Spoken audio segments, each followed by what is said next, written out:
Liwagan ng panahon, akbay ng ambon, sa piyesta ng dahon, ako'y sumilong. Daan-daang larawan ng nadaraan sa aking paningin. Dadaang nakaraang ibinabalik ng simoy ng hangin. Tatawa na lamang, bumati hindi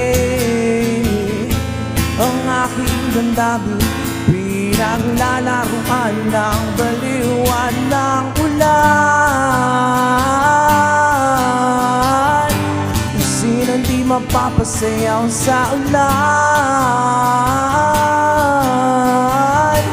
Sinong di mababaliw sa ulan?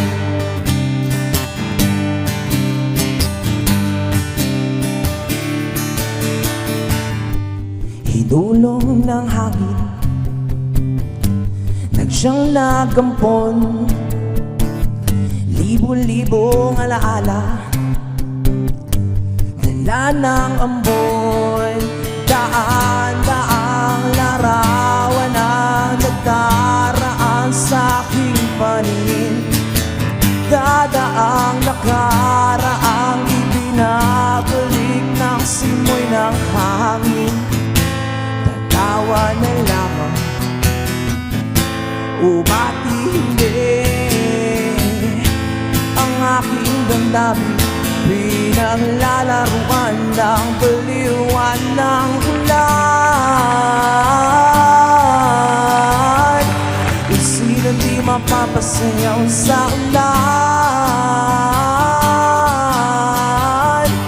Sinong di mapapaliw sa ulan?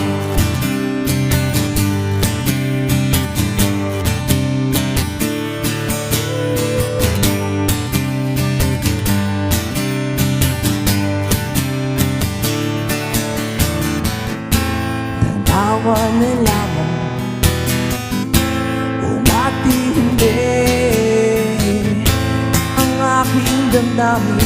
Pinaglalaruan ng baliwan ng ulan. Sinong di mapapasayaw sa ulan? Sinong di mababaliw sa ulan?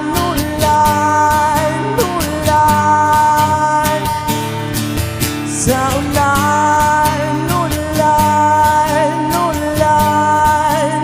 Oh. Oy, wow naman! Saktong-sakto yung kanta, ulan. Dahil maulan ngayon. Oo, alright. At kilalanin na natin ating basker at singer-songwriter na si Yuen. Alright, hi Yuen. Welcome. Welcome. Sa Rise and Shine Good morning. Sa Rise and Shine Pilipinas, Yuen. Ang ganda ng boses. Oo, alam mo yung kanta niya kanina, habang nagmumuni-muni ka sa may bintana. Oo, maulat. Nagkakape ka, no? Yes. Sakto. Alright, Yuen, paano ka ba nagsimula bilang basker? Bali, nag-start ako ng this year. Since last year, nagbabanda lang naman ako. And Uy, hindi yun lang. performer. Mahirap ang banda. Hindi, Oo. pero this year lang po, nag-start po. Sumugal lang Nag-solo po. ka na. Nag-solo artist na rin po ako. And na-found ko yung The Busking Community PH and yun po yung naging bagong tahanan ko po. As naging ganap na po na isang busker. At balita natin, Meiji, si Yuen kasi nagsusulat din ng kanyang mga kanta. Oo. Ano yung mga kwento doon sa mga kantang sinusulat mo? More on sa journey ng akin life. Pero mostly sa mga love life, gano'n. Ano bang love life mo? Yung pinaka natatandaan mo na naging inspirasyon mo? Nasaktan ka na ba? O masyado kang in love? Na in love pero madalas nasaktan siya. Parang nag-blush si Yuen doon. Ang aga hinatsit mo siya, Oo Meiji. nga, ganun kasi parte yun ng Totoo love. naman yun. And yung good thing about it is nasusulat mo siya. At for Yes. sure maraming nakaka-relate. Kasi sa love, hindi ka naman laging, you know, masaya, may malungkot din. totoo naman Ganyan. yun. Usually ba saan ka tumutugtog ka sa basker? Well, mostly ang mga busker po ay nakikita sa mga malls, sa mga streets, cafe. Yan, to parang ginagawa namin to normalize busking dito sa Pilipinas. Yuen, bukod sa pagkanta, ano pa yung, kumbaga, path na gusto mo pang tahakin? So right now, dati po akong architecture student. Pero Okay.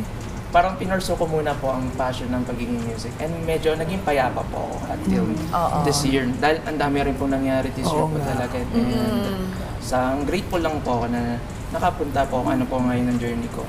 Kahit malayo pa po, pero malayo na rin po. So passion malayo talaga. pa pero malayo Malapit. na. Oo, Oo, di Yung sa akin kasi malayo na malapit pa iba yun. Alright, you will invite mo na ating mga ka-RSP na i-follow ka sa yung social media account. Syempre this year, para i-support ka pa nila sa iyong music Ayan. journey. So, follow me on IG and TikTok. So, UN_music or HUEN_music. And pwede rin yung i-follow ang aking band na 12 o'clock__ music and the Busking Community page. Alright, maraming salamat Yuen again sa pagbabahagi ng iyong talento. At ang iyong kwento. Oo naman. Alright, maraming salamat. Thank you, Privilege to be part of this show. See you again.